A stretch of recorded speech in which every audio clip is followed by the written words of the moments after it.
အားလုံးပဲမင်္ဂလာပါဒီနေ့တော့အိမ်မှာအလွယ်တကူလှုပ်ရှားလို့ရမယ်ပထမအဆုံးအနေနဲ့ကြက်ဥဆန်ဝတ်အတွက်ပါဝင်ပစ္စည်းတွေကိုကြည့်အောင်ကြက်ဥကြက်သားချစ်တို့အပြင်မုံလာဥနေချက်သွန်းမယောနီနဲ့နှုတ်ငယ်တွေအနေငယ်တို့ကိုရော့ဆက်ပြီးစားနောက်တစ်မျိုးကတော့ကြက်ဥချောင်းအစာပြေးနဲ့ဂျုံမုံလေးနဲ့လုပ်ထားတဲ့အစာပြေးမုံလေးတွေဖြစ်ပါတယ်ကြက်ဥချောင်းလေးတွေကိုလိုအပ်တယ်လို့ဖြတ်ပြီးတော့တော့ချက်ထွေးနေနဲ့ထိုးထားပါအဲ့ဒါပြီးလို့ရှိရင်ဂျုံမုံကြက်ဥနွားနို့တမအောင်မွေပြီးလို့ရှိရင်အနှစ်လေးတွေရလာပြီးလိုအပ်တဲ့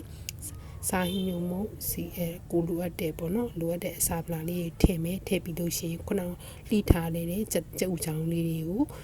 အနှစ်ကိုလှုပ်ပြီးလို့ရှိရင်ကြော်လိုက်လို့ရှိရင်မနက်စာ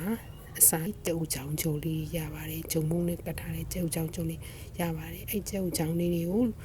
လိုအပ်တဲ့အချင်းကိုအစာစားခြင်းနဲ့စော့ခြင်းတွေပိုင်းနဲ့လုပ်ပြီးတော့မနက်စာအဖြစ်စားသုံးနိုင်ပါ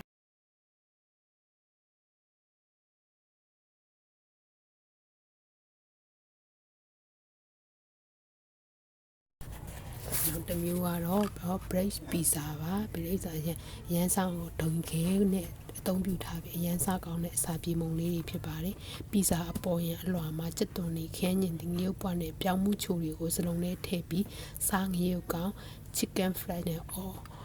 တမအောင်ရုံးမွေလိုက်ပါရုံးမွေထားတဲ့ကြက်ဥရုံးမွေထားတဲ့အနှစ်လေးတွေကိုလိုအပ်ကိုစားခြင်းနဲ့ပါမုံထဲမှာထည့်လိုက်ပါမုံပေါ်မှာစော့ခြင်းဖြစ်ကိုစားခြင်းနဲ့ရိုးဖြစ်တုပ်လိုက်ပါတုပ်ပြီးလို့ရှိရင်ခုနကနေထားတဲ့စောကနေထားတဲ့အစာတပြေဟာလေးတွေကိုပါမုံပေါ်မှာလိုအပ်တယ်လို့ဖြူပြီးတော့ရှိရင်စီးဒါမှမဟုတ် cheese ဒါမှမဟုတ်ထောပတ်တုံနဲ့ပြန်လည်ပြီးကြော်လို့ရပါကြော်လိုက်လို့အသင်စားသုံးနိုင်တဲ့အစာပြေးပီဇာချီလေးဆရာဟုတ်နောက်တစ်မျိုးကတော့ကျွန်တော်တို့တွေအများဆုံးအိမ်မှာ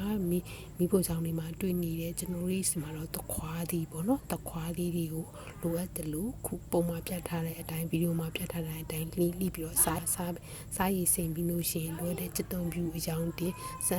စားဟင်းညုံမုံတွေထည့်ပြီးတော့မှတက်လို့အစာပြေဟင်း